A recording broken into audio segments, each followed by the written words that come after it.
great respect to South Dakota State and how they executed. It was not unexpected. Studying them, watching them on film, watching them the other night against Eastern Illinois. They've got a savvy team with a terrific point guard. I thought Walters essentially controlled the game today. We went after, we rotated players on him, tried to disrupt him. Obviously, we went after Sargent, and I thought Eric did a pretty good job for him, on him for a good portion of the game, and then he got away from us a little bit. But we didn't get as much out of our transition game as I would have hoped. We were pushing it, but we didn't have any easy baskets like I would have liked. But we've got to learn and get better. Some of our young players got some experience. We out-rebound with them. But, you know, it's hard to win with 10 assists and 18 turnovers. We only have 2 players with an assist, so we've got to improve in that area. We've got to get other people feeding the post and other people driving and kicking and creating opportunities. So we've got some work to do, and we'll get it taken care of. Say it's an offense that you can't be afraid to make turnovers. Is this just an example of when you go through the roof a little bit in that aspect? Well, you know, in the beginning, you know, the travels, you know, I think that was a little bit of jitters. You know, Cully's not usually going to make those, either is Bryce. And that got us a little bit sideways at the start of the game. I thought we fought back. You know, we get up 6. I think we were up 6, 5 or 6. And then, of course, you know, the end of the half, when we go from up 6, we had opportunities to get it to 10 or 12, and we got it to the rim twice, once with Jared, once with Bryce. You know, we could have extended the lead. Instead, we miss Sargent on a transition. We run right by him. He hits a 3. We had him kind of buttoned up to that point, and that's the kind of thing that gets a guy like him going. He's a terrific player. He just needed one to kind of get comfortable again, and then we panicked a little. We had some freshmen driving the ball to packs of people. Melson and Zach did it. That's not their game. They know that. But they were trying to make a play. That's what a competitor will do, and that's what a freshman will do in that situation sometimes. So, you know, they learn from that. And we just have to know and understand how to do a better job late game. You know, how do you manage a 5-point deficit? How do you manage a 3-point lead? Our pressure wasn't what needed to be down the stretch. We've got to be able to make our free throws so we can get into the press. 3 times we made the front, missed the second, couldn't get into the press. We had some things that we were working on that we wanted to try to do to disrupt them. Instead, they're just inbound. You know, we have to get in an outlet, and then we have to guard their stuff again. So, you know, we'll get better in those areas. Given that it's an entirely new system and how many young guys you have, how tough was it to open without Matt? Well, it certainly would have been nice to have him. We didn't have, you know, that one offensive weapon that you would like to have, taking some of the pressure off the other guys. You know, essentially played 8. I was trying to rotate personnel so we didn't have a lot of fatigue. But when you're pressing full court and they've got you spread out and you're chasing 2 guys in particular, and we're running, you know, it's going to take great conditioning. So with Jared and Brahmer and Zach and Mel, we kept rotating that. You know, we got Marvel in there. I was really pleased with him in the second half. In the first half, not so much.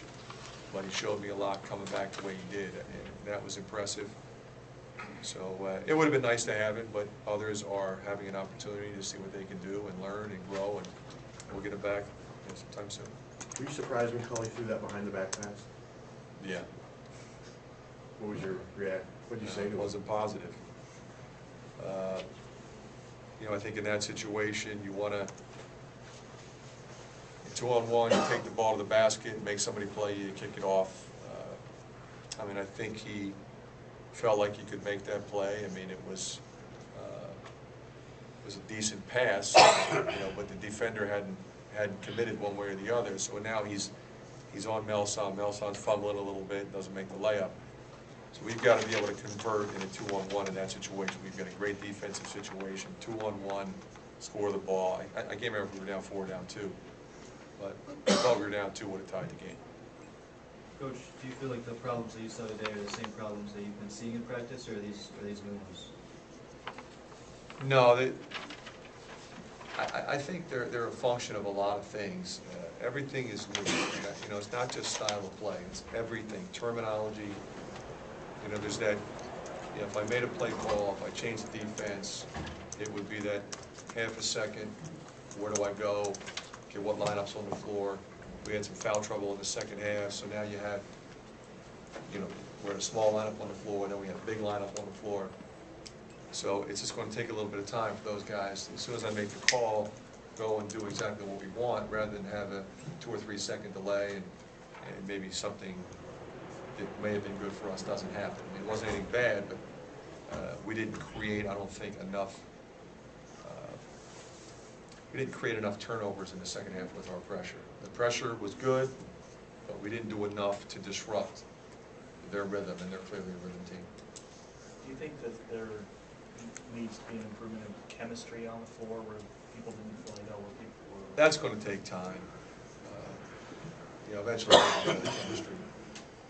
I think we were starting to develop that, and then of course, we're moving Eric May to the 2 spot. He was in the 3 spot. He's done fairly well there, I thought. Zach played a good portion of the preseason in the 4 spot, and now he's playing the bulk of his minutes at the 3 spot. So there was a big learning curve there for him in particular. So eventually they'll both know both positions a little bit better, and regardless of what combinations on the floor, will be okay. Do you think Matt plays Tuesday? No. Jared seemed to be real, had some strong play. I thought Jared played with a great level of intensity. I mean, he was active defensively. He was a force. We were going to him. We wanted to go to him. I'd like to think we would get more offensive rebounds than we did.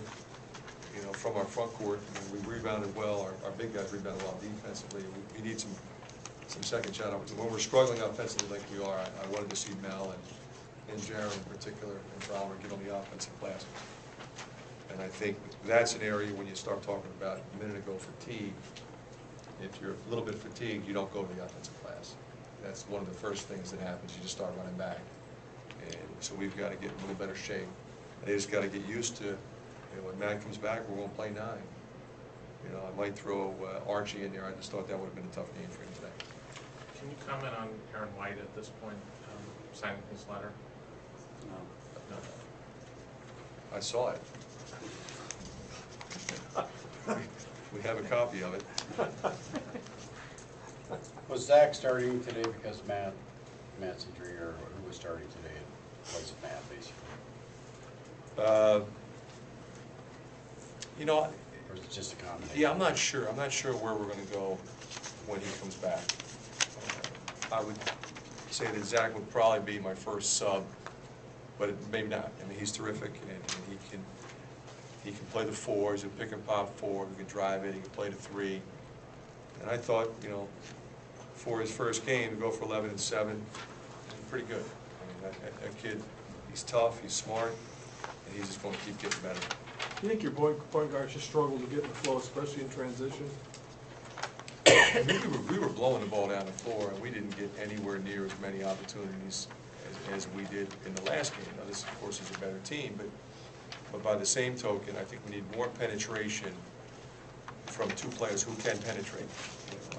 Cully just didn't penetrate tonight. He did the one time and took it all the way through and laid it in. I want him to do more of that, and I think he'll get better at that. I think he got a little tentative when he had those traveling calls earlier and started playing more conservatively.